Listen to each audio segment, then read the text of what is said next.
Las estereotipias son movimientos rítmicos y repetitivos que se realizan siempre siguiendo el mismo patrón, esto quiere decir de la misma manera, y que aunque pueda parecer que aparentemente carecen de una finalidad o un propósito claros, lo cierto es que su función principal es la autorregulación emocional.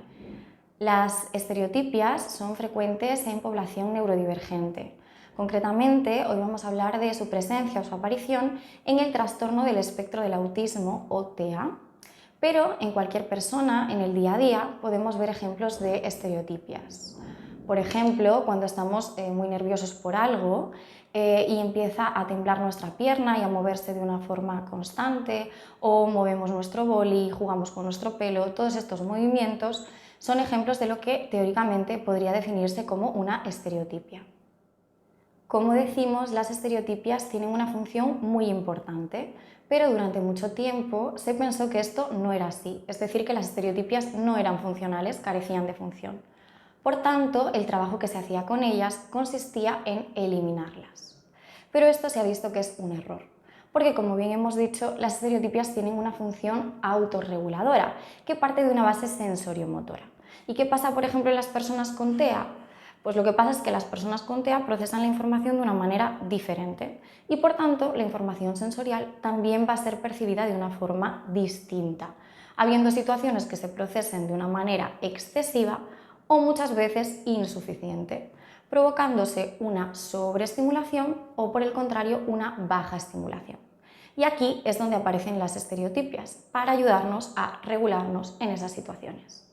Bien, si no tenemos que eliminar las estereotipias, ¿qué es lo que tenemos que hacer con ellas? Bueno, pues lo que tenemos que hacer es buscar, adaptar, modificar aquellas estereotipias que constituyan un riesgo para la persona o para su entorno, es decir, que sean conductas autolesivas, que sean conductas autolíticas o bien conductas que se ejerzan desde la violencia e interfieran en el día a día de la propia persona o de su entorno.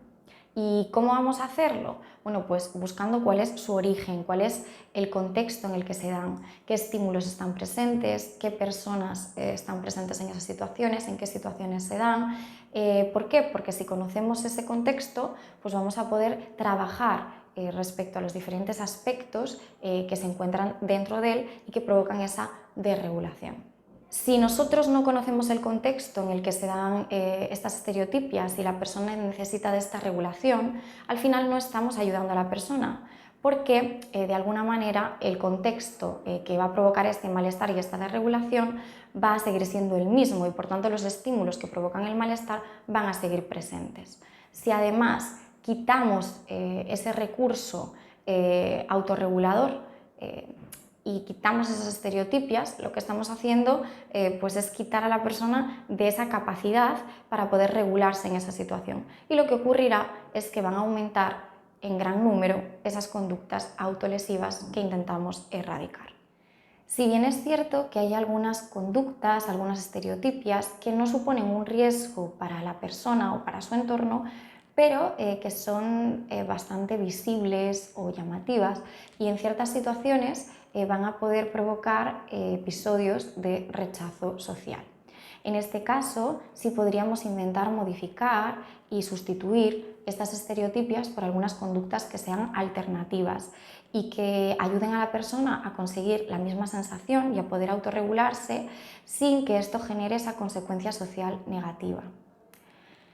Si bien es cierto que lo ideal sería que todos pudiésemos respetar y entender que las estereotipias simplemente es un mecanismo autorregulador a nivel sensorio-emocional, como podemos entender pues, que una persona que está muy alegre dé saltos de alegría o como comentábamos antes, que alguien que esté muy nervioso pues, pueda mover de forma constante sus piernas.